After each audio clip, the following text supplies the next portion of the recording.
शिवराज सिंह चौहान की जो ये तस्वीरें आप उनकी लाडली बहनों के साथ देख रहे हैं, लाडली बहनों के जो आंसू है ना, वो खरीदे हुए नहीं है। आपको ये बात समझनी पड़ेगी। शिवराज सिंह चौहान की छवि मध्य प्रदेश में कुछ ऐसी ही है। काफी सारे आज के यंगस्टर्स की अगर हम बात करें तो पिछले 18 साल से उन्होंने एक ही नाम सुना सीएम के तौर पर, वो था शिवराज सिंह चौहान। वैसे में जब एमपी में शिवराज सिंह चौहान को चुनाव जीतने के बाद भी हटाया गया और मोहन यादव को नया सीएम बनाया गया, तो कई लोगों को यह बात समझ में नहीं आई। एक एंटी इनकम्बेंसी थी शिवराज सिंह चौहान के लिए, लेकिन उसके बावजूद भी लोगों को बुरा लगा कि आखिर जीतने के बाद भी शिवराज अब सीएम नहीं। हालांकि भाजपा से जुड़े हुए लोगों ने इस पूरे फैसले का एक खुशी के साथ स्वागत किया है कि हाँ ठीक है, बदलाव समय की आवश्यकता होती है। लेकिन पर्दे के पीछे से कुछ सवाल और उठ रहे हैं। सवाल उठ रहे हैं कि क्या केंद्र वाकई में दूसरे को सत्ता देना चाहता था, या फिर केंद्र चाहता है कि पावर की बागडोर उसी के हाथ में रहे और जो भी सीएम रहे वो सीधे केंद्र से हर चीज के लिए पूछे कि भैया क्या हम ये चीज कर लें और क्या हम वो चीज कर लें। सवालात उठ रहे हैं क्योंकि एमपी से शिवराज सिंह चौहान, राजस्थान से वसुंधरा राजे, छत्तीसगढ़ से रमन सिंह, ये छोटे मोटे नहीं बल्कि कद्दावर नेता है। आप इनको सीएम की कुर्सी से हटा रहे हैं, उनको देखकर ऐसा लगता है कि इनका अर्ली रिटायरमेंट हो रहा है। मतलब आप ये तस्वीरें देखिए जिन तस्वीरों में शिवराज सिंह चौहान मोहन यादव के साथ में दिखाई दे रहे हैं। इस तस्वीर में आपको भाजपा के दिग्गज नेता दिखाई देंगे। इसमें आपको कैलाश विजयवर्गीय दिखाई देंगे, नरेंद्र तोमर दिखाई देंगे, मनोहर लाल खट्टर दिखाई देंगे। आप उन सबके चेहरों के ऊपर हंसी देखिए और शिवराज सिंह चौहान के चेहरे के ऊपर नजर डालिए, आपको उस हंसी के पीछे के दर्द के बारे में थोड़ी बहुत तो अनुभूति हो ही जाएगी। इसके अलावा ये भी एक तस्वीर है इनकी मोहन यादव के साथ में, जो कि कहीं ना कहीं अपनी वानगी आपको बता रही है। तो यहां पर योगी मॉडल को लेकर बात होती है। पिछले कुछ समय से मामा का एमपी भी शुरू हो गया था और मामा ने भी यहां पर बुलडोजर चलाने शुरू कर दिए थे। और योगी मॉडल हम लोगों को दिख रहा है। आज की तारीख में अगर भाजपा चाहे कि योगी आदित्यनाथ को जीतने के बाद हटा दे यूपी से, यह संभव नहीं, क्योंकि अब यूपी योगी आदित्यनाथ का हो चुका है। जिस तरह की उन्होंने वहां पर राजनीति करी है, जिस तरह के उन्होंने वहां पर फैसले लिए हैं, ना सिर्फ हिंदू बल्कि एक बड़ा मेजोरिटी का मुसलमान भी योगी आदित्यनाथ का खड़ा दिखाई देता है। तो ऐसे में केंद्र के सामने एक पैरेलल पावर तो खड़ी हो ही रही है। कहीं ना कहीं वो एमपी में भी हो जाती, क्योंकि लाडली बहना योजना के बाद में जिस तरह का क्लीन स्वीप हुआ है एमपी में, वो वाकई में काबिले तारीफ था। तो ऐसे में यहां पर क्या चल रहा है, ये हर एक के जहन में सवाल उठ रहा है। भारतीय जनता पार्टी के भीतर ही अभी एक चुटकुला चल रहा है कि राजस्थान, मध्य प्रदेश और छत्तीसगढ़ में मोदी शाह के ताजा तरीन एक्शन को बीजेपी का वीआरएस स्कीम कहकर ठहाके लगाए जा रहे हैं। वीआरएस मतलब वॉलंटरी रिटायरमेंट सिस्टम, जो मैंने अभी थोड़ी देर पहले आपको कहा ना कि समय से पहले आपको रिटायरमेंट दे दिया जाता है। वैसे तो स्वैच्छिक सेवानिवृत्ति को ही शॉर्ट में वीआरएस कहा जाता है, लेकिन बीजेपी नेता फिलहाल इसे अलग अर्थ में समझ रहे हैं। बीजेपी में वीआरएस स्कीम में वी का मतलब होता है वसुंधरा राजे, जबकि आर का मतलब होता है रमन सिंह और एस का मतलब होता है शिवराज सिंह चौहान के लिए। बीजेपी में एक बड़ा तबका मानकर चल रहा था कि ऐसा होगा ही। जब तक सरप्राइज नहीं मिला था, हर कोई अपने अपने हिसाब से कयास लगा रहा था। बीजेपी सरकार में मुख्यमंत्री रहे तीनों नेताओं के साथ व्यवहार तो एक जैसा हुआ लगता है, लेकिन सबका मामला अलग अलग रहा। 2018 तक सभी की पोजीशन बरकरार थी, अपनी अपनी जगह पर पावरफुल थे। लेकिन विधानसभा चुनाव में एक साथ सभी के कांग्रेस से हार जाने के बाद सभी एक झटके में हाशिए पर पहुंच गए। वो तो शिवराज सिंह चौहान को ज्योतिरादित्य सिंधिया का शुक्रगुजार होना चाहिए कि 1.25 साल बाद ही फिर से उनको कुर्सी नसीब हो गई। और 2023 की जीत के बाद शिवराज सिंह चौहान मानकर चल रहे थे कि उनको तो अब कोई हटाने की हिम्मत करेगा नहीं, मगर वैसा हुआ नहीं। छत्तीसगढ़ में डॉक्टर रमन सिंह का मामला वसुंधरा राजे से काफी अलग रहा। रमन सिंह चुनाव से पहले तक जहां पूरी तरह निष्क्रिय नजर आ रहे थे, वहीं वसुंधरा राजे लड़ाई वाले मूड में ही दिख रही थी। यहां तक कि चुनाव नतीजे आने के बाद भी वसुंधरा राजे ने अपने समर्थक विधायकों के साथ मीटिंग्स करना शुरू कर दिया था और ऊपर वाला ये सब लगातार देख रहा था। ऊपर वाले से मेरा मतलब है दिल्ली से। दरअसल राजस्थान में मुख्यमंत्री चुनने के लिए मोदी शाह ने मध्य प्रदेश और छत्तीसगढ़ से अलग ही रणनीति अख्तियार करी। केंद्रीय मंत्री राजनाथ सिंह को राजस्थान का पर्यवेक्षक बनाए जाने की वजह भी कुछ यूं ही, मतलब ऐसा नहीं कि बस हाँ यूं ही बना दिया गया, बल्कि वसुंधरा राजे के बहाने बीजेपी के हर नेता को सबक सिखाने और संदेश देने के लिए ही विशेष रूप से राजनाथ सिंह को राजस्थान भेजा गया था। अब आप इसके पीछे के गणित को समझिए। दरअसल वसुंधरा राजे के तीखे तेवर और बीजेपी के नेतृत्व से टकराव के किस्से कोई नए नहीं।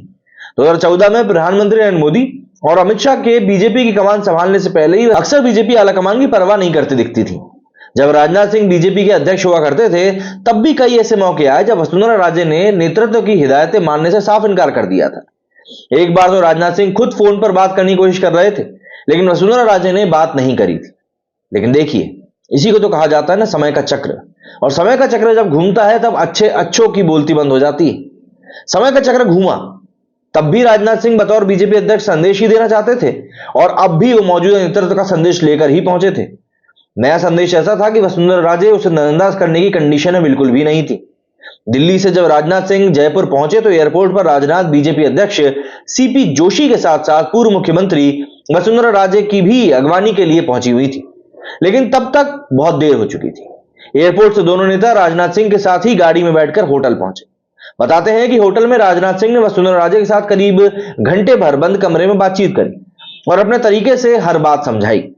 बीजेपी विधायक दल की बैठक में भी जिस तरह से राजनाथ सिंह और वसुंधरा राजे के लिए कुर्सी रखी गई थी, उसमें भी एक संदेश था और उसके आगे भी संदेश दिया जाना था। विधायकों की बैठक में राजनाथ सिंह और वसुंधरा राजे को एक साथ बैठाया गया था। हर किसी की निगाह दोनों नेताओं पर टिकी थी कि तभी राजनाथ सिंह ने जेब से एक संदेश पत्र निकालकर वसुंधरा राजे को थमा दिया।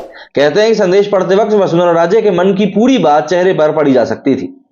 संदेश पढ़कर उनको एक गहरा धक्का लगा, लेकिन वो जगह ऐसी थी कि वो कुछ कर नहीं सकती थी।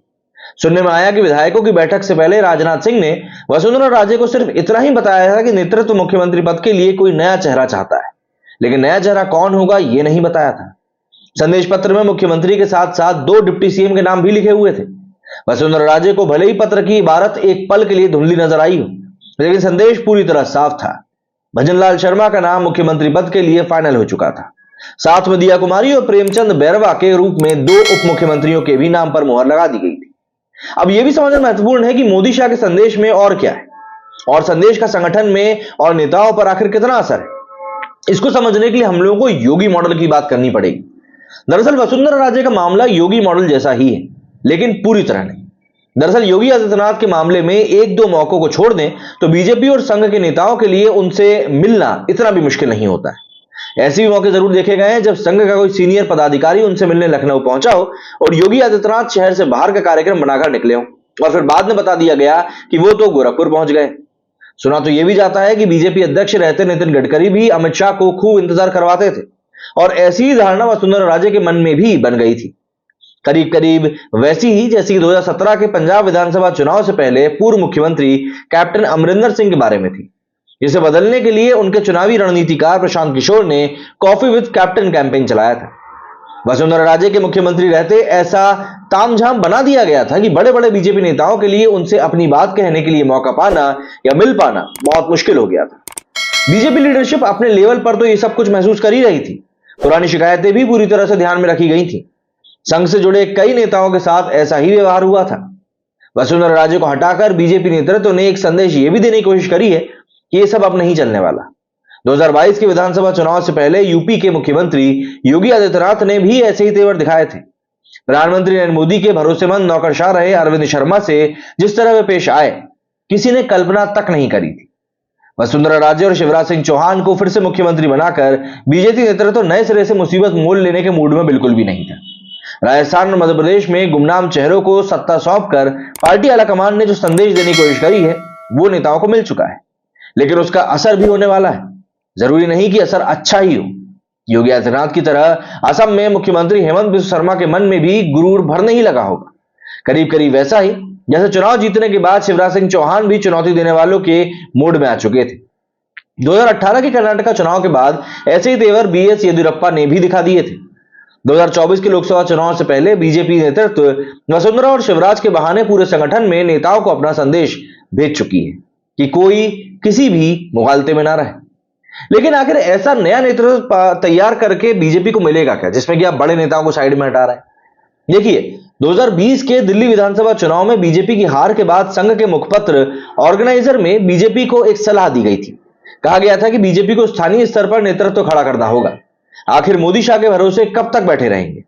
यह भी बोल दिया गया था कि हर चुनाव में मोदी शाह अकेले बीजेपी की जीत पक्की नहीं कर सकते। सही बात है, बीजेपी गुजरात जीत जाती है, लेकिन हिमाचल प्रदेश और कर्नाटक में चूक जाती है। नए नेताओं को महत्व देकर यह प्रचारित किया जा रहा है कि पिछली कतार में बैठा संगठन के लिए काम करने वाला कार्यकर्ता भी किसी दिन बड़ा नेता बन सकता है। एक रैली में अमित शाह को भी ऐसे ही अपना किस्सा सुनाते देखा गया था। वे बता रहे थे कि कैसे उन्होंने जमीनी स्तर से बीजेपी के लिए काम शुरू किया था। लेकिन बीजेपी नेतृत्व को यह भी नहीं भूलना चाहिए कि मुख्यमंत्री बना देने भर से कोई बड़ा नेता नहीं बन जाता। कर्नाटक में बसवराज बोम्मई प्रत्यक्ष उदाहरण है। 2023 का विधानसभा चुनाव ही नहीं, उनके पहले वाले उपचुनाव भी वे हारते जा रहे थे। ऐसा नहीं था कि सबक सिर्फ नेताओं को सिखाया जा रहा है। कर्नाटक में येदियुरप्पा के बेटे विजेंद्र को प्रदेश बीजेपी का अध्यक्ष बनाया जाना भी ऐसा ही एक एग्जाम्पल है। मुश्किल यह है कि बीजेपी नेतृत्व ने यह कदम हार का स्वाद चखने के बाद ही उठा लिया। देखा जाए तो 2014 के बाद से सबके सीनियर नेता लालकृष्ण आडवाणी की तरह समय पर बीजेपी में जो वीआरएस स्कीम लाई जा रही है, आखिर कहां से स्थानीय नेतृत्व खड़ा हो पाएगा? अगर शिवराज सिंह चौहान को जरा भी एहसास होता कि मलाई कोई और खाएगा तो क्या चुनाव में दिन रात वो कड़ी मेहनत किए होते? भला आने वाले चुनाव में शिवराज सिंह चौहान या उनके जैसा कोई नेता मेहनत क्यों करेगा, जब काम पूरा हो जाने के बाद उसे घर पर ही बिठा देने के पहले से ही ताले लग चुके हों? योगी आदित्यनाथ खुद के बूते पर ताकतवर बने हैं, लेकिन मेहनत तो हेमंत बिस्वा शर्मा भी कर रहे हैं। हो सकता है बीजेपी नेतृत्व फिलहाल उनकी बात मानने को मजबूर भी हो, लेकिन अब तो लगता है कि दूध से मक्खी की तरह उनको भी कभी भी निकाला जा सकता है। वैसे भी जब विधानसभा चुनाव में भी मोदी का चेहरा ही काफी लग रहा है, तो 2024 में तो 2019 जैसी ही लहर होगी। नए मुख्यमंत्रियों का काम तो प्रबंधकों की तरह चुनाव के लिए जरूरी इंतजाम करना पर होगा। फिर कोई भी हो, फर्क क्या पड़ता है? क्योंकि देखिए, शिवराज सिंह चौहान को वाकई में मेहनत करते हुए देखा गया था इस बार के चुनाव में। वो डेस्परेट दिख रहे थे जीत के लिए, और फिर जब कोई व्यक्ति इतनी मेहनत करता है और जीत का सहरा कोई और ले जाता है, तब दिक्कत होती है। हालांकि यहां पर एक जो सबसे बड़ी चीज और कॉमन चीज आ रही है वो यही है कि सेंटर कहीं ना कहीं चाहता है कि पावर हाउस अब स्टेट्स के मिनिस्टर के पास, चीफ मिनिस्टर के पास नहीं, बल्कि सेंटर के ही पास रहे। शिवराज सिंह चौहान, योगी आदित्यनाथ, वसुंधरा राजे, रमन सिंह, ये पुराने नेता थे, बड़े नेता थे, अच्छे नेता थे, अपनी जनता के बीच में लोकप्रिय नेता थे। योगी आदित्यनाथ तो अभी भी हैं। कहीं ना कहीं बस बीजेपी ये नहीं चाहती कि अब पावर किसी और के भी हाथ में जाए। अब हो सकता है मैं यहां पर गलत हूं, लेकिन अगर आप ध्यान से सोचेंगे तो राजनीति के गलियारों में ये बातें उठने लगी। मेरे सुनिए फिलहाल उतना ही। जय हिंद, जय भारत।